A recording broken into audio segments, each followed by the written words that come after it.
بسم اللہ الرحمن الرحیم۔ السلام علیکم سامعین۔ ترجمہ نہج البلاغہ جس کے مؤلف حجت الاسلام مولانا مفتی جعفر حسین صاحب قبلہ ہیں، جس کتاب کو ہم مل کر پڑھ رہے ہیں اور جس پلیٹ فارم پہ پڑھ رہے ہیں وہ ہے کاشانِ بصیرت کا یوٹیوب چینل، اور اس کتاب کو پڑھتے ہوئے ہم اب پہنچ گئے ہیں پارٹ نمبر 38 پر، اور صفحہ نمبر 351 ہے، جبکہ خطبہ نمبر الحمدللہ 124 ہم پڑھنے جا رہے ہیں۔ آئیے پڑھتے ہیں۔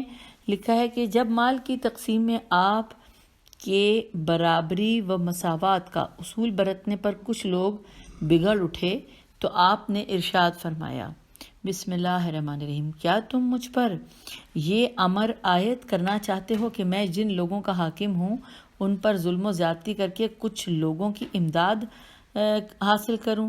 تو خدا کی قسم جب تک دنیا کا قصہ چلتا رہے گا، پیج 352 پہ آ گئے، قصہ چلتا رہے گا اور کچھ ستارے دوسرے ستاروں کی طرف جھکتے رہیں گے، میں اس چیز کے قریب بھی نہیں بھٹکوں گا۔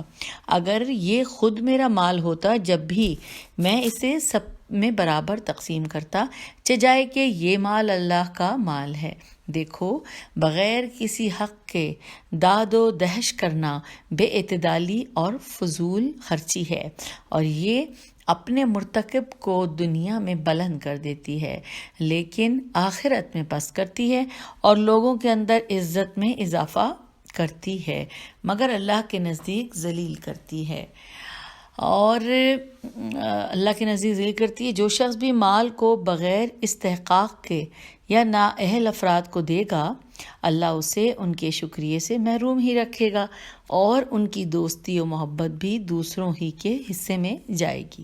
اور اگر کسی دن اس کے پیر پھسل جائیں، یعنی فقر و تنگ دستی اسے گھیر لے اور ان کی امداد کا محتاج ہو جائے، تو وہ اس کے لیے بھی بہت ہی برے ساتھی اور کمینے دوست ثابت ہوں گے۔ تو یوں خطبہ نمبر 124 ختم ہوا۔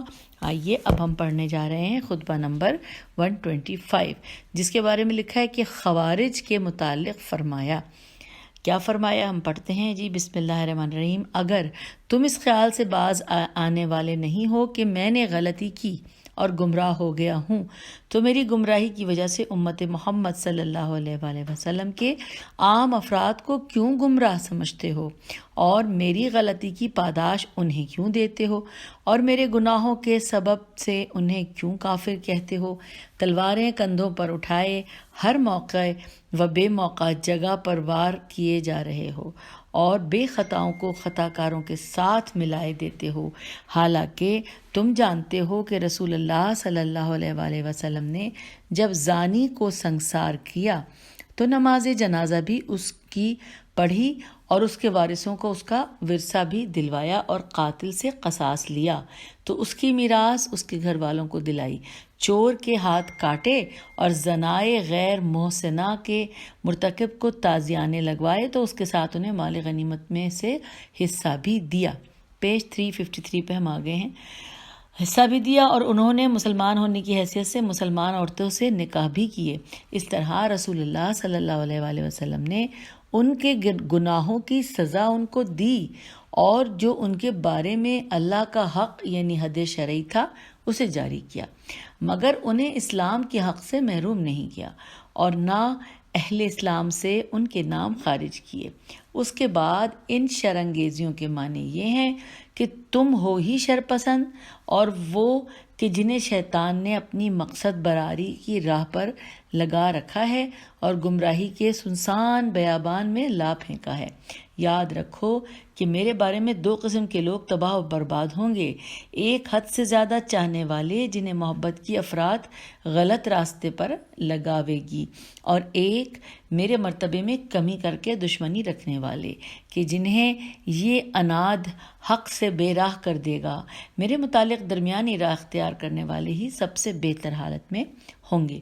تم اسی راہ پر جمے رہو اور اسی بڑے گروہ کے ساتھ لگ جاؤ، چونکہ اللہ کا ہاتھ اتفاق و اتحاد رکھنے والوں پر ہے، اور تفرقہ و انتشار سے باز آ جاؤ، اس لیے کہ جماعت سے الگ ہو جانے والا شیطان کے حصے میں چلا جاتا ہے، جس طرح گلے سے کٹ جانے والی بھیڑ بھیڑیے کو مل جاتی ہے۔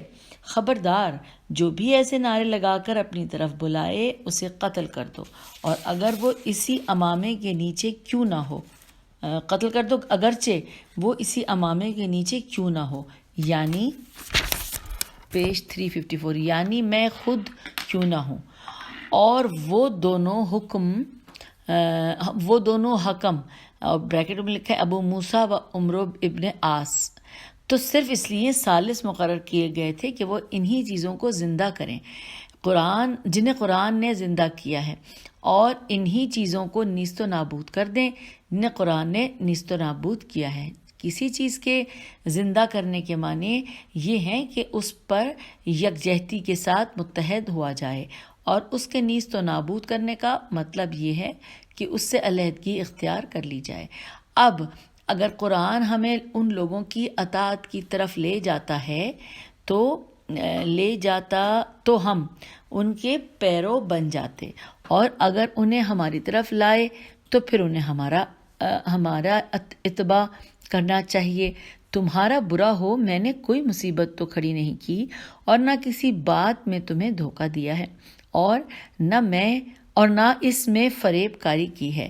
تمہاری جماعت ہی کی یہ رائے قرار پائی تھی کہ 2 آدمی چن لیے جائیں، جس سے ہم نے یہ اقرار لے لیا تھا کہ وہ قرآن سے تجاوز نہ کریں گے، لیکن وہ اچھی طرح دیکھنے بھالنے کے باوجود قرآن سے بہک گئے اور حق کو چھوڑ بیٹھے، اور ان کے جذبات بے راہ روی کے متقاضی ہوئے۔ چنانچہ وہ اس روش پر چل پڑے، حالانکہ ہم نے پہلے ہی ان سے شرط کر لی تھی کہ وہ عدل و انصاف کے ساتھ فیصلہ کرنے اور حق کا مقصد پیش نظر رکھنے میں بدنیتی و بے راہ روی کو دخل نہ دیں گے۔ اگر ایسا ہوا تو وہ فیصلہ ہمارے قابل تسلیم نہ ہوگا۔ سامعین، یہاں پہ خطبہ نمبر 125 ختم ہو گیا، اور اب ہم اگلا خطبہ پڑھنے جا رہے ہیں۔ پیج تو وہی ہے 354، لیکن خطبے کی ایک لائن اس صفحے سے شروع ہوتی ہے، اور پھر ہم اگلے پیج 355 پہ آ جائیں گے۔ خطبہ نمبر 126، بسم اللہ الرحمن الرحیم۔ پہلے اس میں لکھا ہے کہ اس میں بصرہ کے اندر برپا ہونے والے ہنگاموں کا تذکرہ ہے، تو بس یہی 2 لائنیں اس پیج پر ہیں، اور آئیے اب 355 پہ پڑھتے ہیں کہ کیا تذکرہ ہے۔ بسم اللہ الرحمن الرحیم۔ اے احنف الف ہے نون فے، میں اس شخص کو اپنی آنکھوں سے دیکھ رہا ہوں، وہ ایک ایسے لشکر کو لے کر بڑھ رہا ہے کہ جس میں نہ گرد و غبار ہے، نہ شور و غوغا، نہ لگاموں کی لڑکھڑاہٹ ہے، اور نہ گھوڑوں کے ہنہنانے کی آواز۔ وہ لوگ زمین کو اپنے پیروں سے جو شتر مرغ کے پیروں کے مانند ہیں روند رہے ہوں گے۔ اچھا، اس کے بعد لکھا ہے کہ سید رضی کہتے ہیں کہ حضرت نے اس سے حبشیوں کے سردار کی طرف اشارہ کیا ہے۔ اب سامعین، جہاں پہ لکھا ہے حبشیوں کے سردار، اس کے بارے میں ہمیں پڑھنے کے لیے اشارہ کیا گیا ہے، جس کو کہ ہم بعد میں پڑھ لیں گے۔ کیوں؟ اس لیے کہ وہ 1 2 3 صفحات پر مشتمل ہے، تو ہم پہلے اس معاملے کو آگے لے کے پڑھ لیتے ہیں، اس کے بعد ہم آگے چلیں گے، اور میں آپ کو بتاؤں گی کہ ہم نے کہاں سے اس کو دیکھا تھا۔ حبشیوں کا ورڈ بس یاد رکھیے گا کہ سید رضی کہتے ہیں کہ حضرت نے اس سے حبشیوں کے سردار کی طرف اشارہ کیا ہے۔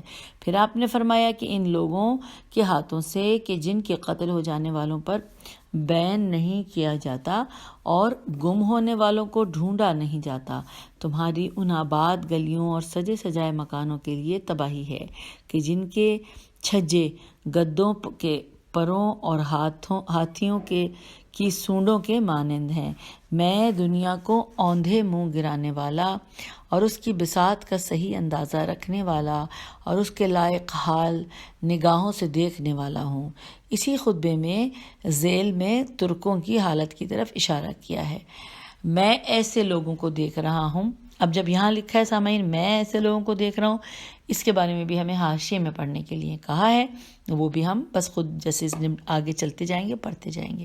میں ایسے لوگوں کو دیکھ رہا ہوں کہ جن کے چہرے ان ڈھالوں کی طرح ہیں کہ جن پر چمڑے کی تہیں منڈی ہوئی ہوں، اور ابریشم و دیبا کے کپڑے پہنتے ہیں اور اسیل گھوڑوں کو عزیز رکھتے ہیں، اور وہاں کشت و خون کی گرم بازاری ہوگی، یہاں تک کہ زخمی کشتوں کے اوپر سے ہو کر گزریں گے اور بچ کر بھاگ نکلنے والے اسیر ہونے والوں سے کم ہوں گے۔ اس موقع پر آپ کے اصحاب میں سے ایک شخص نے جو قبیلہ بنی کلب کاف لامبے سے تھا عرض کیا کہ یا امیر المومنین علیہ السلام، آپ کو تو علم غیب حاصل ہے۔ پیج 356۔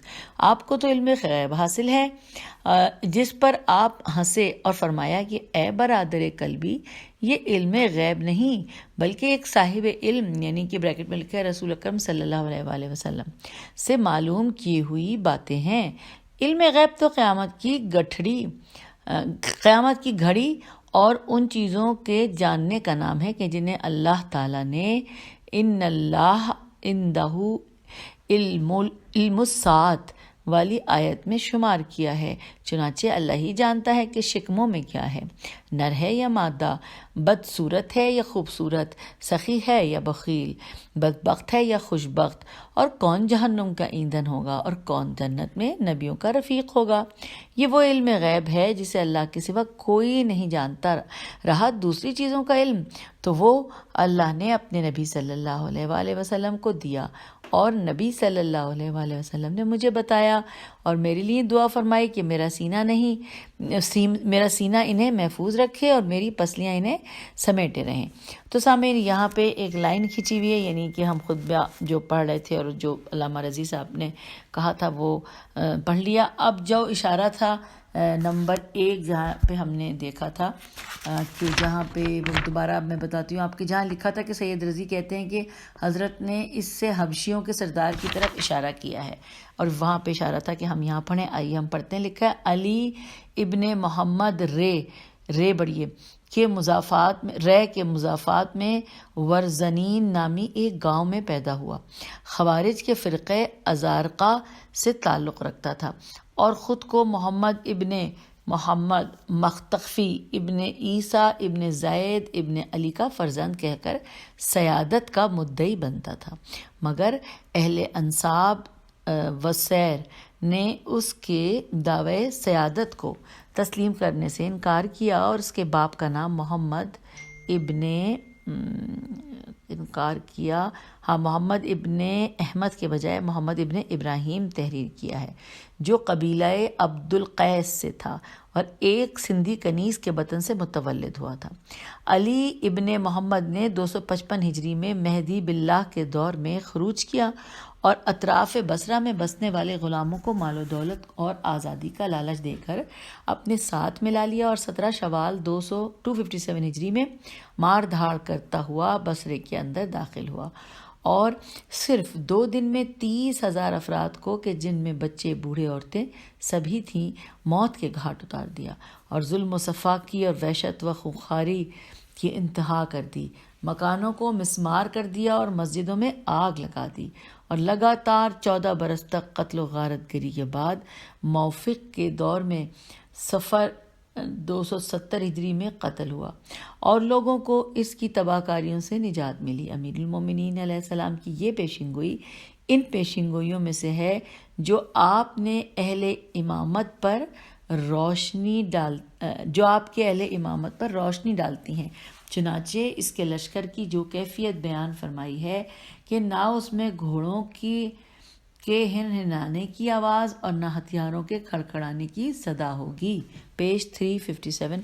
صدا ہوگی ایک تاریخی حیثیت رکھتی ہے، جیسا کہ مورخ طبری نے لکھا ہے کہ جب یہ خروج کے ارادے سے مقام کرخ کافر خے کے قریب پہنچا تو وہاں کے لوگوں نے اس کا خیر مقدم کیا، اور ایک شخص نے ایک گھوڑا بطور تحفہ اسے پیش کیا، مگر تلاش کے باوجود اس کے لیے لگام نہ مل سکی۔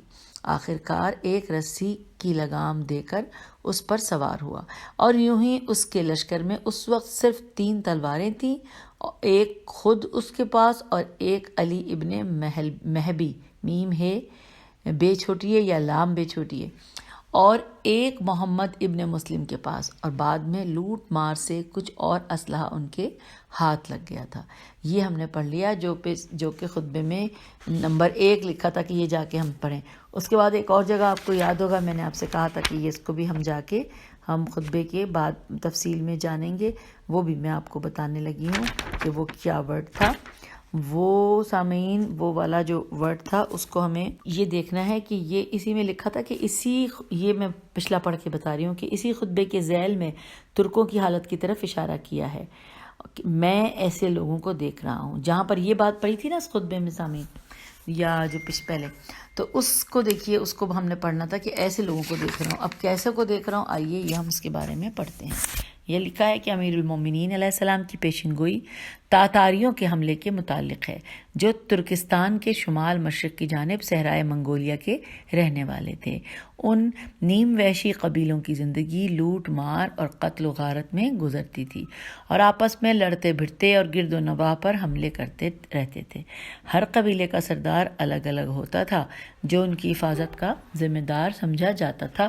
چنگیز خان جو انہی تاتاری قبائل کے حکمران خاندان کا ایک فرد تھا اور بڑا باہمت اور جرأت مند تھا، ان تمام منتشر و پراگندہ قبیلوں کو منظم کرنے کے لیے اٹھا اور ان کے مزاحم ہونے کی باوجود اپنی قوت و حسن تدبیر سے ان پر قابو پانے میں کامیاب ہو گیا اور ایک کثیر تعداد اپنے پرچم کے نیچے جمع کر کے سن 606 ہجری میں سیلاب کی طرح امڈا اور شہروں کو غرق اور آبادیوں کو ویران کرتا ہوا شمالی چین تک کا علاقہ فتح کر لیا. جب اس کا اقتدار قائم ہو گیا تو اس نے اپنے ہمسایہ ملک ترکستان کے فرما روا علاء الدین خوارزم شاہ کی طرف دست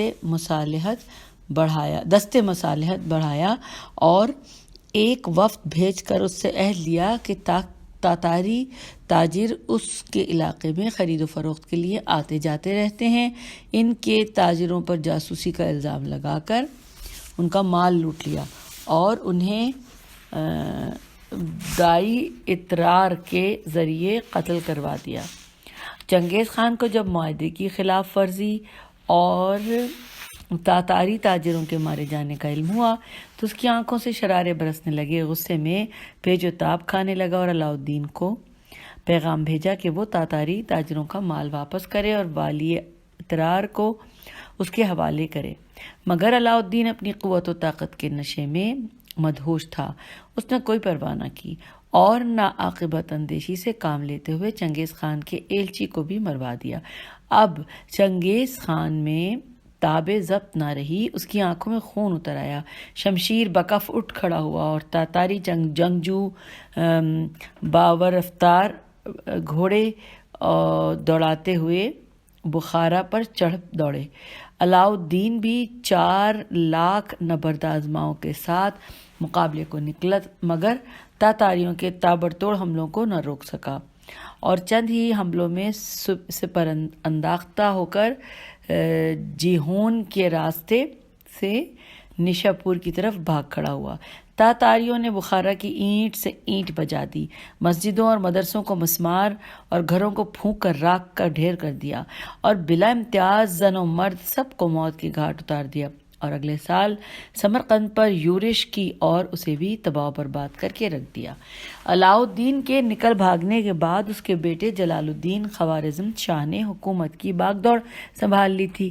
تاتاریوں نے اس کا بھی پیچھا کیا مگر وہ 10 برس تک ادھر سے ادھر بھاگتا پھرا اور ان کے ہاتھ نہ لگا اور آخر دریا کو عبور کر کے اپنی حدود سلطنت سے باہر نکل گیا. اس اثنا میں تاتاریوں نے آباد زمینوں کو ویران اور نسل انسانی کو تباہ کرنے میں کوئی دقیقہ اٹھا نہ رکھا.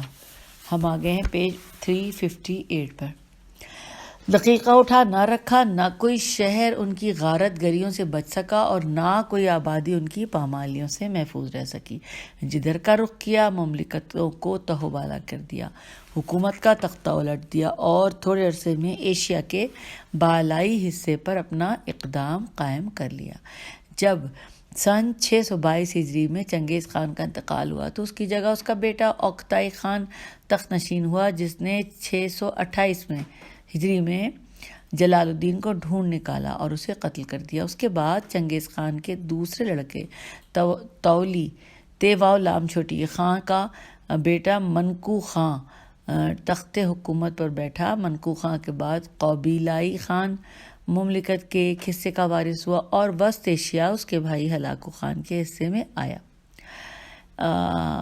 جب سلطنت چنگیز خان کے پوتوں میں بٹ گئی تو ہلاکو خان اسلامی ممالک کو تسخیر کرنے کی فکر میں تھا ہی کہ خراسان کے حنفیوں نے شافیوں کی ضد میں آ کر اسے خراسان پر حملہ کرنے کی دعوت دی۔ چنانچہ اس نے خراسان پر چڑھائی کر دی اور حنفیوں نے اپنے کو تاتاری تلواروں سے محفوظ سمجھتے ہوئے شہر کے دروازے کھول دیے، مگر تاتاریوں نے حنفیوں اور شافیوں میں کوئی امتیاز نہ کیا اور جو سامنے آیا اسے تہہ تیغ کر دیا اور وہاں کی بیشتر آبادی کو قتل کرنے کے بعد اسے اپنے مقبوضات میں شامل کر لیا، اور انہی شافیوں اور حنفیوں کے جھگڑوں نے اس کے لیے عراق تک کے فتوحات کا دروازہ کھول دیا۔ چنانچہ خراسان کو فتح کرنے کے بعد ان کی ہمت بڑھ گئی اور 656 ہجری میں 2 لاکھ تاتاریوں کے ساتھ بغداد کی جانب لشکر کشی کی۔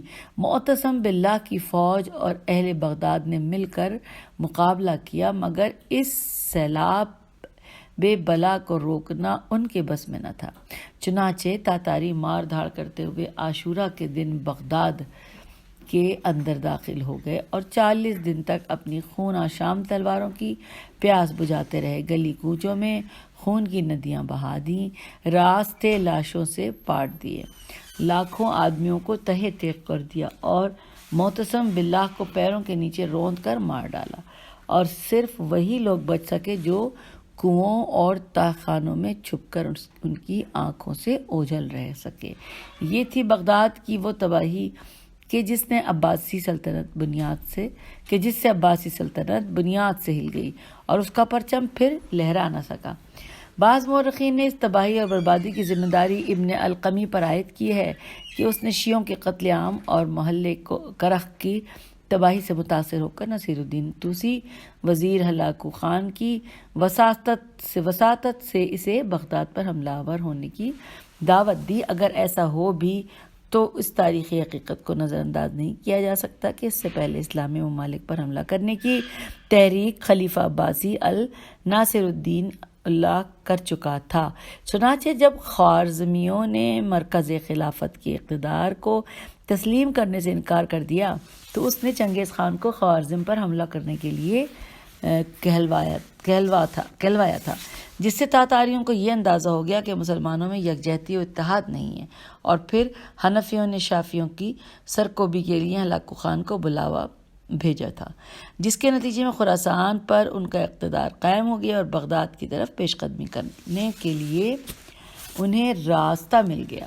ان حالات میں بغداد کی تباہی کا ذمہ دار صرف ابن القمی کو ٹھہرانا اور الناصر لدین اللہ کی تحریک اور حنفی و شافی نزاع کو نظر انداز کر دینا حقیقت پر پردہ ڈالنا ہے، جبکہ بغداد کی تباہی کا پیش خیمہ یہی خراسان کی فتح تھی کہ جس کا سبب وہاں کے حنفی باشندے تھے۔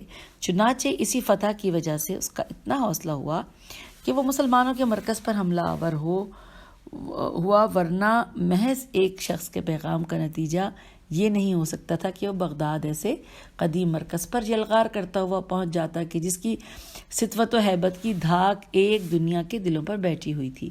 ہم یہ پیج 359 پر آ گئے ہیں سامعین، اور اب جو ہم نے خطبہ 126 پڑھا تھا اس کا جو تیسرا پوائنٹ تھا تفصیلات کا وہ پڑھنے جا رہے ہیں۔ تو آئیے پڑھتے ہیں۔ لکھا ہے کہ ذاتی طور پر عالم الغیب ہونا اور چیز ہے اور اللہ کی طرف سے کسی پر امر پر مطلع ہو کر خبر دینا اور چیز ہے۔ یہ جملہ یاد ہے نا سامعین، یہ ہم نے خطبے میں پڑھا تھا، تو یہ اسی کی تفصیل ہے، اور چیز ہے۔ اچھا جی، پھر اب آگے دوسری انبیاء اور اولیاء ذاتی طور پر عالم الغیب ہونا اور چیز ہے، اور اللہ کی طرف سے کسی امر پر مطلع ہو کر خبر دینا دوسری چیز ہے۔ انبیاء اور اولیاء کو جو مستقبل کا علم ہوتا ہے وہ اللہ ہی کے سکھانے اور بتانے سے ہوتا ہے۔ اگر کوئی ذاتی طور پر مستقبل میں وقوع پذیر ہونے والی چیزوں سے آگاہ ہے تو وہ صرف اللہ تعالیٰ ہے۔ البتہ وہ جس کو چاہتا ہے امور غیب پر مطلع کر دیتا ہے، چنانچہ اس کا ارشاد ہے۔ ترجمہ: وہی غیب کا جاننے والا ہے اور اپنی غیب کی بات کسی پر ظاہر نہیں کرتا، چنانچہ جس پیغمبر کو وہ پسند فرمائے۔ یہاں ترجمہ ختم ہو گیا۔ لکھا ہے نیچے، یوں ہی امیر المومنین علیہ السلام کو بھی مستقبل کا علم تعلیم رسول صلی اللہ علیہ وآلہ وسلم سے حاصل ہوا تھا، جس کے لیے آپ کا یہ کلام شاہد ہے۔ البتہ کبھی بعض چیزوں پر مطلع کرنے کی مصلحت یا ضرورت نہیں ہوتی تو انہیں پردہ خفا میں رہنے دیا جاتا ہے، جس پر کوئی آگاہ نہیں ہو سکتا، جیسا کہ قدرت کا ارشاد ہے۔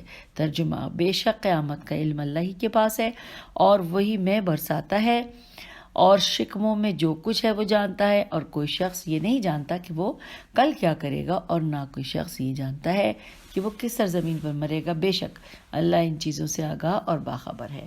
تو سامعین 126 خطبہ پڑھنے کے بعد اس کی تفصیلات بھی پڑھ لیں۔ اب آئیے پیج 359 پر ہی ہم ہیں اور خطبہ نمبر 127 پڑھنے جا رہے ہیں۔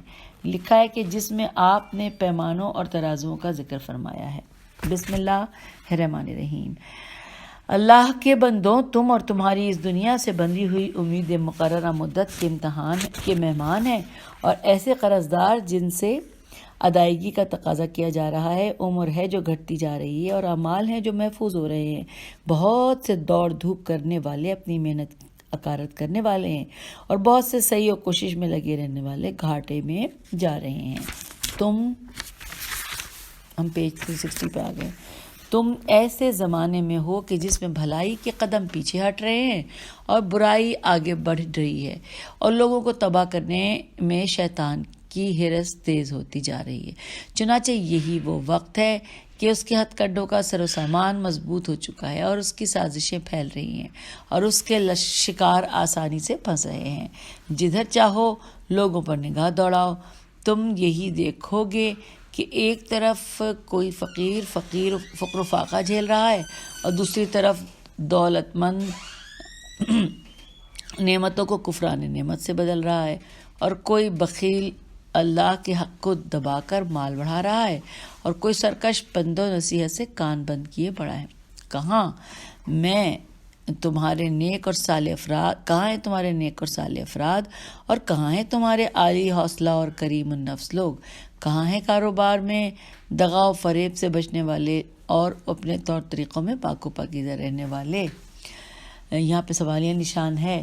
کیا وہ سب کے سب اس ذلیل اور زندگی کا مزہ کرکرا کرنے والی چیز تیز رو دنیا سے گزر نہیں گئے؟ سامعین، اس جملے کو دوبارہ پڑھتی ہوں کیونکہ اٹکی میں بہت ہوں۔ لکھا ہے، کیا وہ سب کے سب اس ذلیل اور زندگی کا مزہ کرکرا کرنے والی تیز رو دنیا سے گزر نہیں گئے؟ اور کیا تم ان کے بعد ایسے ذلیل اور ادنا لوگوں میں نہیں رہ گئے کہ جن کے مرتبے کو پست و حقیر سمجھتے ہوئے، ان کے ذکر سے پہلو بچاتے ہوئے ہونٹ ان کی مذمت میں بھی کھلنا گوارا نہیں کرتے؟ اس کے بعد لکھا ہے، اِنَّ لِلَّهِ وَإِنَّا إِلَيْهِ راجعون۔ فساد ابھر آیا، برائی کا وہ دور ایسا ہے کہ انقلاب کے کوئی آثار نہیں اور نہ کوئی روک تھام کرنے والا ہے، جو خود بھی باز رہے۔ کیا انہی کرتوتوں سے جنت میں اللہ کے پڑوس میں بسنے اور اس کا گہرا دوست بننے کا ارادہ ہے؟ ارے توبہ!